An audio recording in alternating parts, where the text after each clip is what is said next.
Apple has galvanized the electronic supply chains while creating the most sophisticated supply chain in the world in China. And Musk has done much the same with EVs. The Chinese wanted his factory there. It produces half his exports.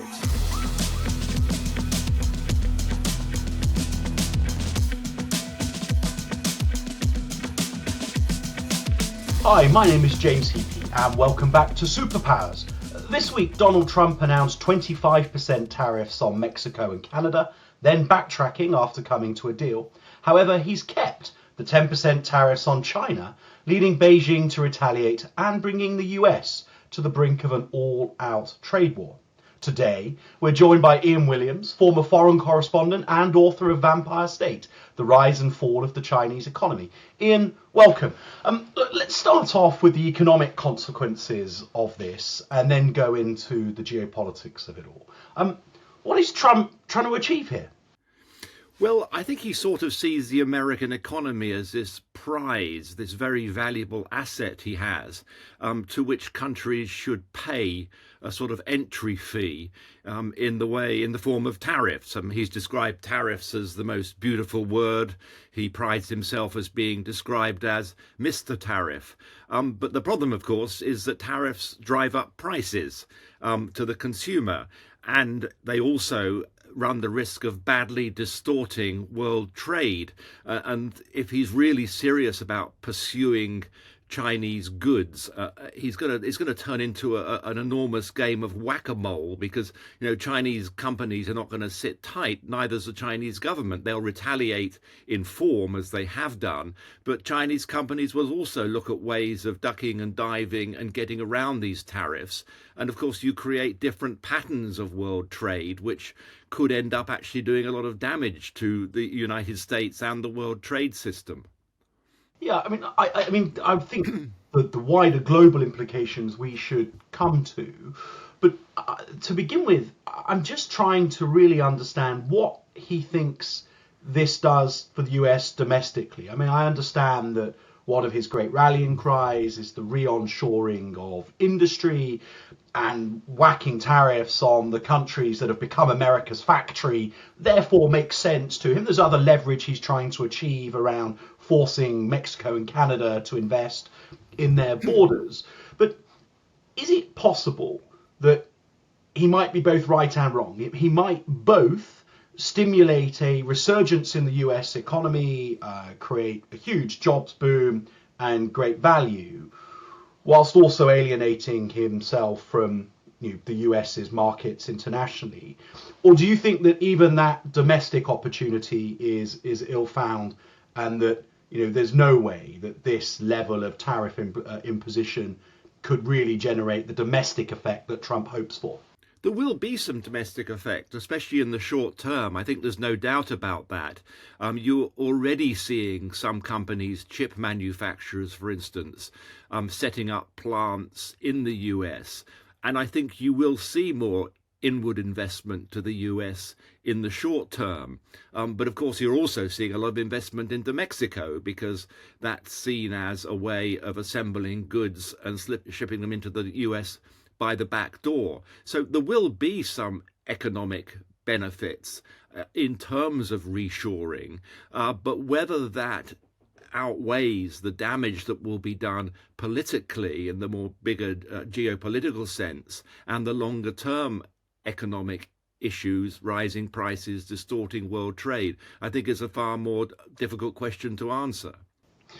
Tech company billionaires were in large supply at the inauguration, and I can't quite understand their closeness to Trump and Trump's closeness to them when they have so much to lose from this new trade framework that he's seeking to create. Yeah, that is one of the ironies, really, that, technology, if you take two of the biggest names, arguably Apple and Tesla are two of the most important investors in China. And some have argued that will China go after them because they're high profile, they're big names. But it's a little bit more complicated than that, because both are heavily invested in China, both regard China as an important market. but both have received huge favors from the Chinese Communist Party, from the Chinese government in setting up their operations there. And Apple has galvanized electronic supply chains while creating the most sophisticated supply chain in the world in China. And Musk has done much the same with EVs. The Chinese wanted his factory there. It produces half his exports. They wanted to create a EV supply chain to galvanize their own industry, which it has done to such an extent that, of course, Chinese EV manufacturers are now challenging Tesla, the company that helped create them in some respects. So these high-tech companies have all sorts of vested interests. And it's personified in the character of Elon Musk, who is there at the president's ear and arguably has a lot to lose from China. And of course, both Tim Cook and Elon Musk have become big cheerleaders for engagement with China and critics of tariffs because they have so much to lose. In the case of Tim Cook, his notion of privacy as a human right stops at the Chinese border, and with Musk, his notion of being a free speech absolutist also stops when it comes to any criticism of the Chinese Communist Party. So these are very conflicted characters.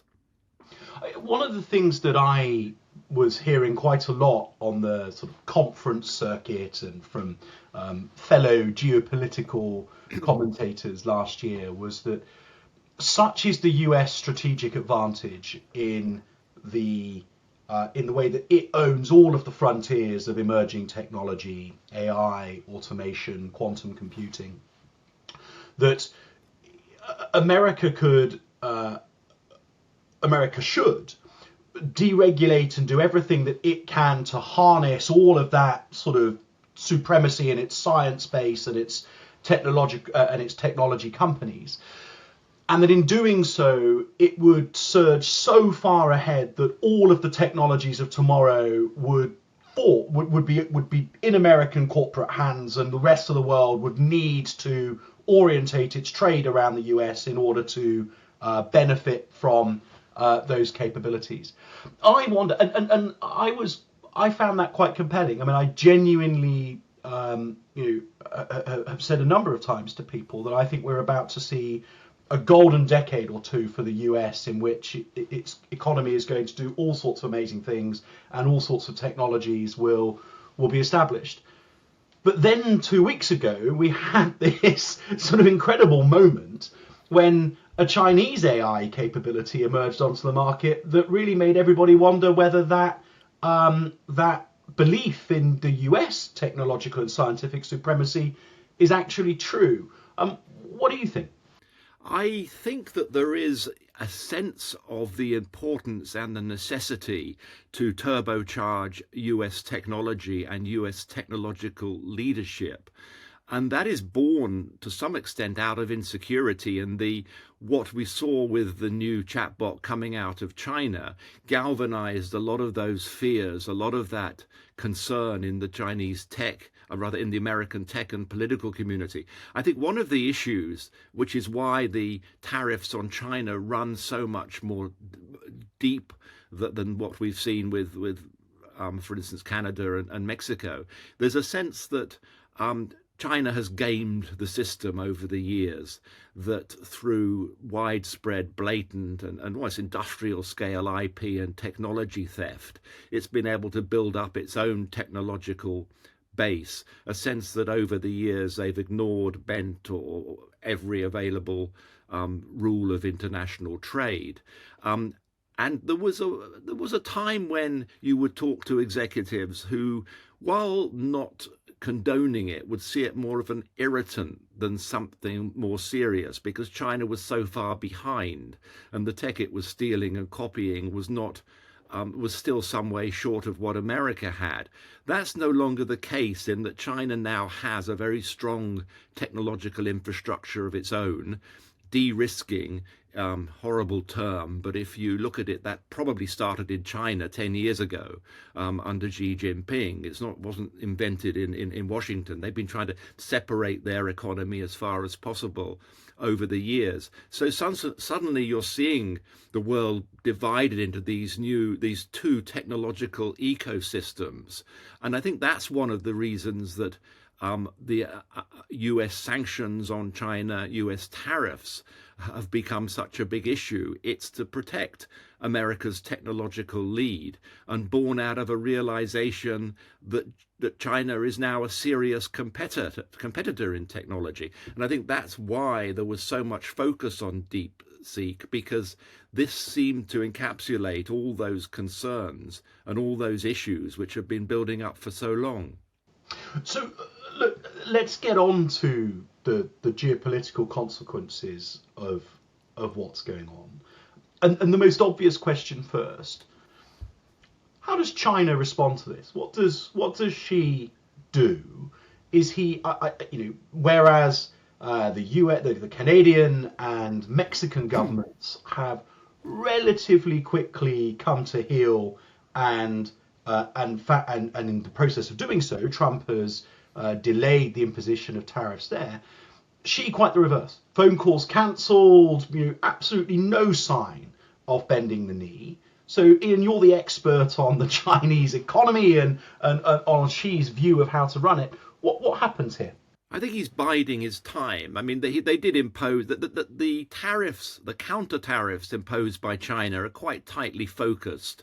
Liquid gas, oil, a few other items which comprise quite a small number of US exports to China. But this comes on top of a number of other restrictions on critical minerals, for instance, that we've seen. Some action against Nvidia, the chip manufacturer, a so-called anti-monopoly investigation of Google, which is rather amusing because Google, of course, doesn't operate in China because most social media internet companies are banned, though it does derive advertising revenue.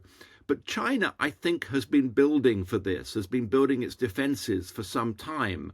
It's been doing this in a number of ways by trying to separate its own technology from that of the United States, discouraging government entities from using US tech. And Chinese companies themselves have been heavily investing in neighboring countries, whether it's Vietnam, Singapore, Thailand, Malaysia, shifting their corporate office, in the case of Singapore, a practice that's been called Singapore laundering, by giving the appearance of being a non-Chinese company, hoping that they might not be targeted. In other instances, it's setting up factories, often bringing together Chinese components, so there's not a lot of value added locally. In many cases, it's merely rebadging Chinese goods. That's been the case with solar panels, for instance, in Vietnam and elsewhere in Southeast Asia, which has angered the Americans. But there's a lot. It's very difficult to keep track of this. It's technically quite difficult to pinpoint what is merely rebadging as opposed to what is a genuine investment. A lot of countries politically find it difficult to push back against China because they are such an important component. But what it means is that supply chains are becoming extraordinarily complicated. It's quite difficult to know where you're going to slap your tariffs. And this is why, if Trump is serious about using tariffs as one of his main geopolitical tools, it could well get very messy and kind of turn up into a vast game of whack-a-mole, trying to chase around the globe Chinese goods that you're trying to stick levies on without really being sure where they're going to pop up next. Absolutely. And in my old job as a minister in the UK MOD, we were increasingly concerned by Chinese dominance right at the left-hand end of supply chains. The sort of rare earth minerals that are so essential to so much of modern technology. And when people talk about decoupling, and I'd be really interested later on in the conversation to get your view on whether these tariffs will accelerate some sort of decoupling that people had hitherto thought impossible. But even if those tariffs were to, at the sort of superficial level of final assembly, final manufacture, appear to create some sort of decoupling, the reality is such is Chinese dominance of all of those critical mineral supply chains that it's impossible to really shut China out of global trade altogether, no matter how widely you seek to impose the tariffs. Or is it possible that some other supply chains might emerge that remove Chinese dominance on those key elements? I think those questions are being asked in boardrooms as well as governments across liberal democracies. Critical minerals is a very good example. Rare earths, which of course are not so rare, but that's the label stuck on them by boffins because of their properties. But the issue is that China controls every stage of the supply chain.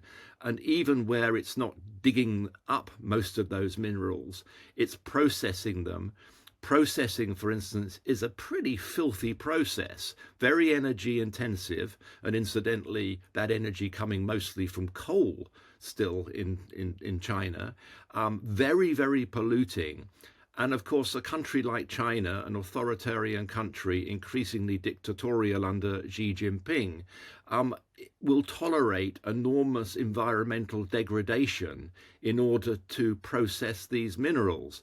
And of course, Western democracies, it's much more difficult to sell to voters the idea of the filthy processing of minerals, however important those minerals. There is a lot of research being done on cleaner methods of processing, but invariably they are more expensive methods of processing. So we talk about de-risking, we talk about diversifying supply chains, but when you dig down into it, it's a very complex and potentially quite expensive process, which requires a lot more than a decision to, well, let's buy X from this country instead. That can be done. There are certain things, and I think it's right that we are focusing on critical dependencies, and we're looking longer hard, particularly in the light of what we've learned from the Russian invasion of Ukraine, the danger of over-dependence in critical areas. But we're already discovering that the dependencies on China go so deep and are so broad that it's a big challenge. It's not one we should shy away from, but it is a big challenge. Absolutely. There's to a degree, the tariffs and the change in the weather that brings for global trade is accompanied. I don't know necessarily they're connected.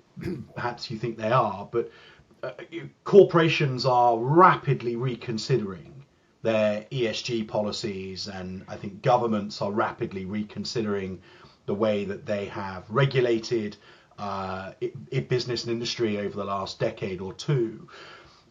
And you can see quite easily how these tariffs creating a real race between two rival economic superpowers may well bring with it the necessity that on the Western side, on the US side, there is access to these rare earths, these core materials, and to have an entirely independent supply chain all the way down to its far end from China. And in the process, there could be an unraveling of all sorts of corporate norms and governance and regulatory norms that we've seen over the last 20 or 30 years. Now, discussed, there'll be plenty of people watching who will say, and that's long overdue, fantastic, the West is recovering its kind of capitalist free market edge. But for others, they will look on with some dismay. I think that's right, because there are reasons why people went to produce in China and went to buy from China, and they're rooted in the lower costs.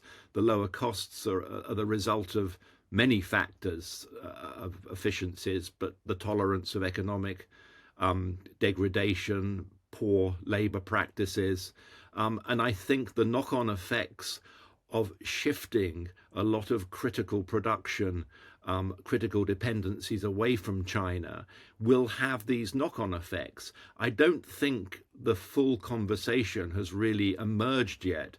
My experience, for instance, in writing Vampire State, is that boardrooms have woken up to the dangers in China, the dangers in dealing with a capricious Communist Party, the fact that instead of, as they had assumed, China sort of going through waves of openness and more difficult ideological control, they're dealing with a different situation in Xi Jinping. All these conversations are taking place, resulting in examining of supply chains, diversification. But you won't get many companies that will publicly admit to that, because to be seen to be anything less than confident in your Chinese production line is to invite retribution, because the CCP is a vindictive organization, and to suggest you have anything less than confidence in it, I mean, this extends to Hong Kong as well, is to invite issues, and that's not what these companies want. That vindictiveness, and Xi is determined to achieve his aims around sort of Chinese economic supremacy.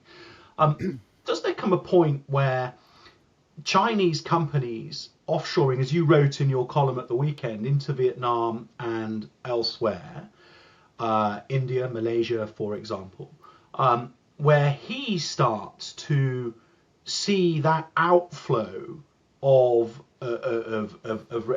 investment as a challenge to his plans, and so he starts to respond in kind, forcing Chinese companies to remain onshore within China and not in the Chinese near abroad, just as Trump is doing? Or does she see that he gets that?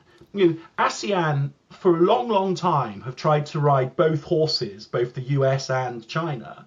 All of a sudden, as Chinese companies flow out of China and into ASEAN and establish manufacturing bases in Vietnam and elsewhere, that's enormous Chinese political and economic leverage in the region that makes it ever harder for the US to be as equally relevant in the region. So how does she call this? It's a fascinating question, and it is double-edged. There have already been reports that Chinese customs have been putting restrictions on the export of equipment, with Apple and other US companies have wanted to shift to India and Vietnam as part of their diversification of supply chains.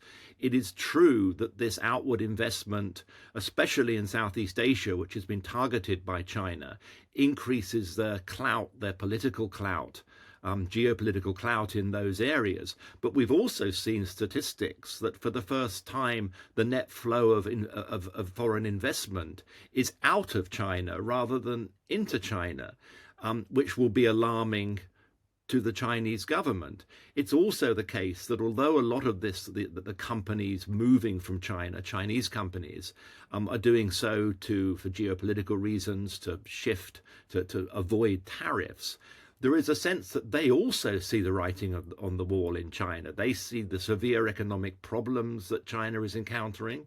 They see a government which is less and less market friendly. They see a government which has disappeared leading entrepreneurs. They see a government that imposed draconian controls, worse, more severe than anywhere else in the world during COVID. So there's a sense that Chinese companies themselves are sort of de-risking from some of the worst excesses and of the Chinese Communist Party. And so if you're sitting there in Zhongnanhai in Beijing, it is very much double-edged. Yes, these companies, particularly your tech companies, are standard bearers for China. The tech companies particularly are spreading the Chinese techno infrastructure abroad, which is very valuable for controlling many aspects of the countries they're established in, from the extraction of data to telecoms, internet, and other systems, which give you incredible power and influence.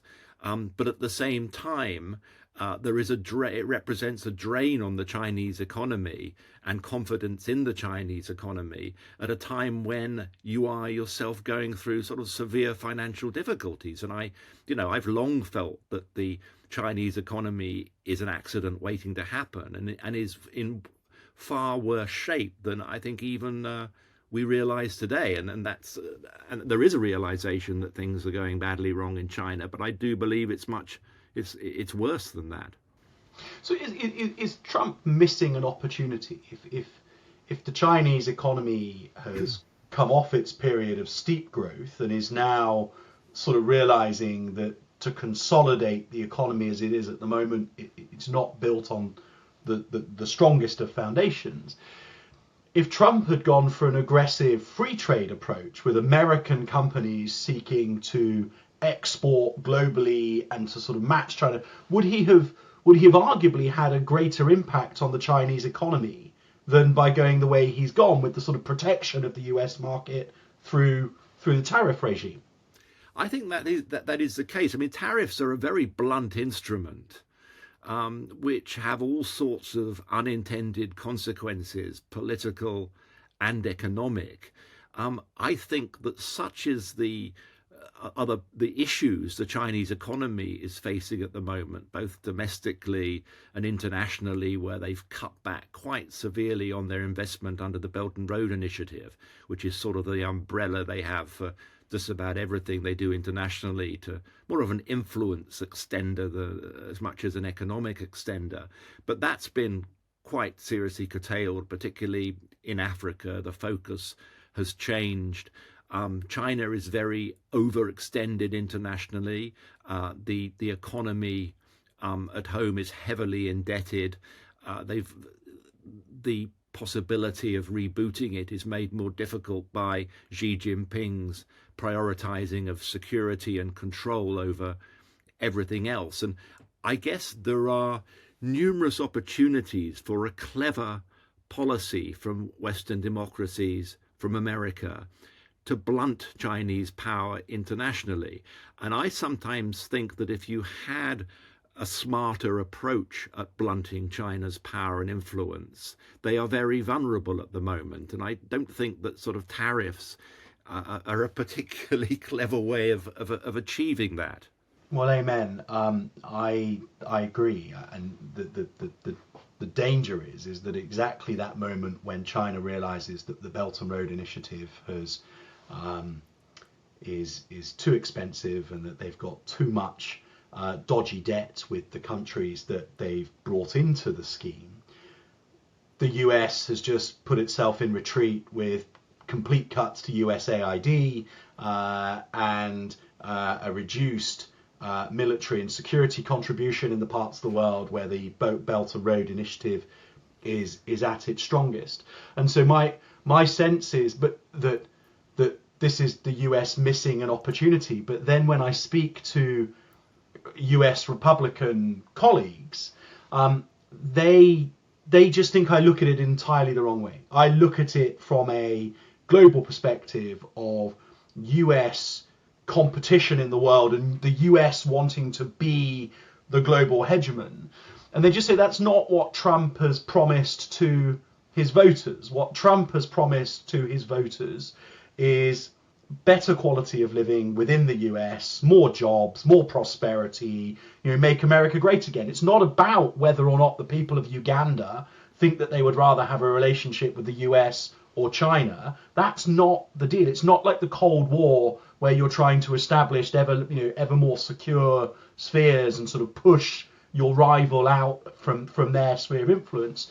This is an entirely domestic US focused thing. And that those of us that try and think of this in a more sort of global way are simply calling it wrong. Yeah, I think there's an element of that. And I think that plays into the question as well as to how performative this all is. You shout very loudly, you rattle the cage, but then how much of it is seriously followed through? In some respects, that doesn't matter because you've already sent your message. I mean, the Mexico and Canadian tariffs were a very good example of that. 25% tariffs, and Mexico and Canada promised to try and do better. I mean, it wasn't exactly a major concession, and the tariffs went. I can't see the same thing happening to China. He's linked them to fentanyl, and yes, China does supply precursor chemicals to Mexican cartels, and Chinese banks have been implicated in laundering money from those cartels. China did take some actions last year, but I don't think that's really what it's all about. And even if the funding and the chemicals were totally cut off, there's a bigger issue. But I think you are right. This is an American first president, an American first policy, and I think there is, I imagine, a difference of opinion within the administration. Marco Rubio, Mike Waltz have both have quite robust views on geopolitics and the importance of alliances, the importance of pushing back in multiple ways. So it's going to be interesting to see the way it plays out, and to the extent to which a lot of this rattling of the cage is performative, and how much of it is followed through. But at the same time, that may not matter if the damage is already done in the minds of people in Southeast Asia or in Africa, for whom this will merely confirm some of the sort of worst prejudices about the US. Our viewership is genuinely international, so we've done well so far to remain in Asia and Latin America and the US itself. But can we just be slightly more parochial for a few minutes? And I'd be really interested to get your take on what this means for the EU and for the UK. Is this a moment, and it might be that the EU and the UK call this slightly differently, although my sense is that the Starmer government are probably more inclined to hitch themselves to the EU ship as things stand. But is this a moment when the EU and the UK doubles down on the Western alliance and reasserts that it's America first as a foreign policy priority? Or if the EU is hit with tariffs, can you see a situation where the EU, where China takes its opportunity and EU-China trade accelerates, and that this is a moment actually that causes a fundamental realignment, or that's probably the wrong word, because I don't think the EU as a values proposition is ever realigning with China, but it's a sort of fracture in that Euro-Atlantic political and economic alliance that has defined the West for the last 75, 80 years? I think I would say that at the moment we're in this sort of period of shell shock. You know, what does this really mean? Where's it going to go, and how serious could it become for us? The EU, I think their reaction to, for instance, Trump's comments on wishing to buy Greenland are instructive. The Danish Prime Minister has been doing the rounds in Europe, travelling around capitals, getting a lot of moral support. But the EU's reaction has been very low key so far. It's been more, well, let's park this for the moment. Let's see what it actually means in the medium term. I think China is very much looking to see how it can benefit from this, how it can leverage this. You're already seeing the suggestion of some concessions over EU trade deals that have been parked for quite some time. You're in the UK, the Starmer government is engaged in what they've described as a sort of reset in relations with China. We have Wang Yi, the foreign minister, on his way to London, we think, later this month. I don't see a fundamental realignment, but I do see that China sees opportunity in this, sees a way of drawing the EU and the UK further away from the United States. I don't think that will be very successful, because I think there are fundamental values issues, as you point out.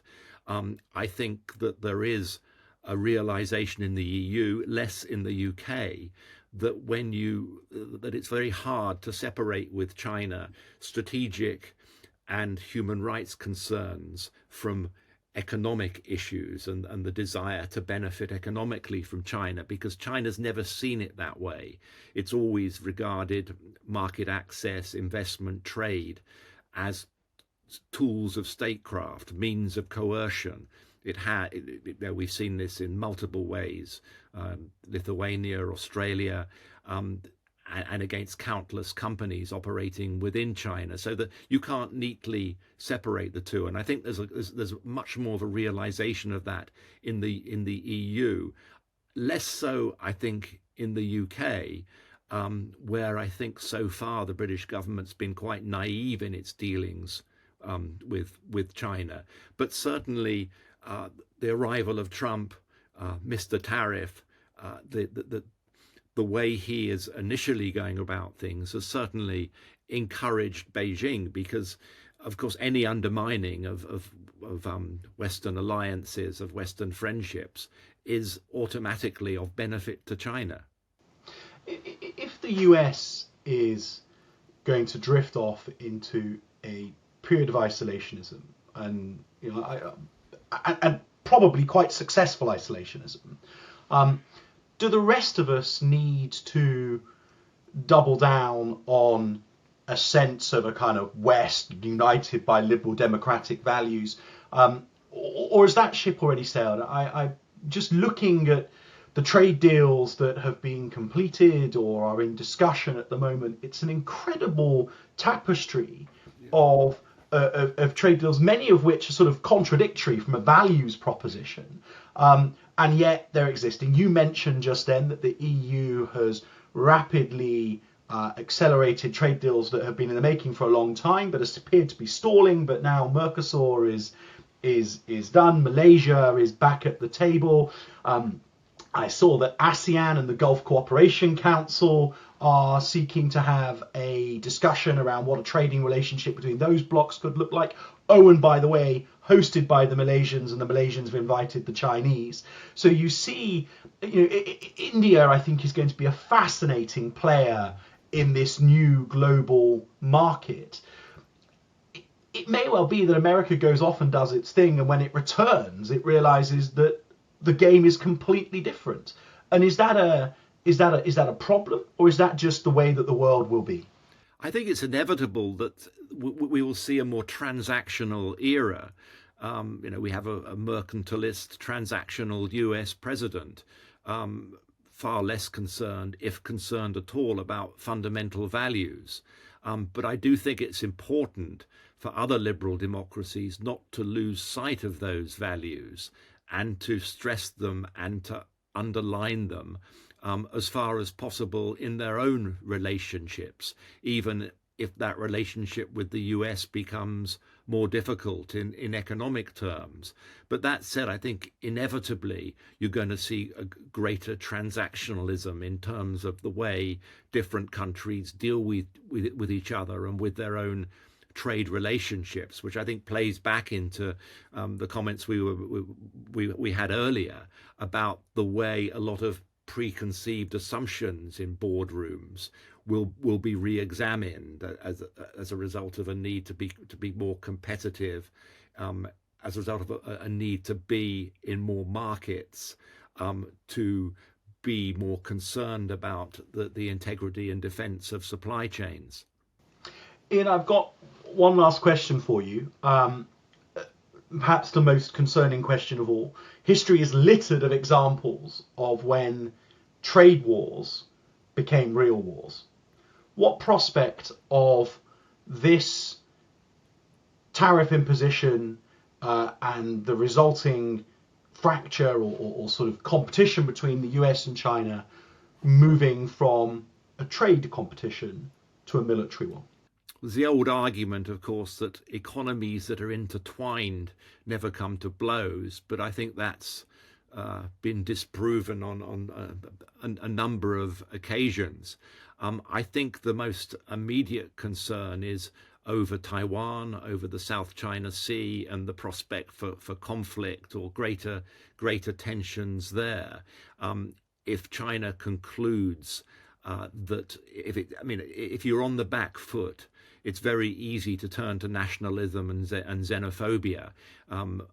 and I think that there's a big concern in Taipei that China, which is on the back foot, which is economically pressed, may lash out.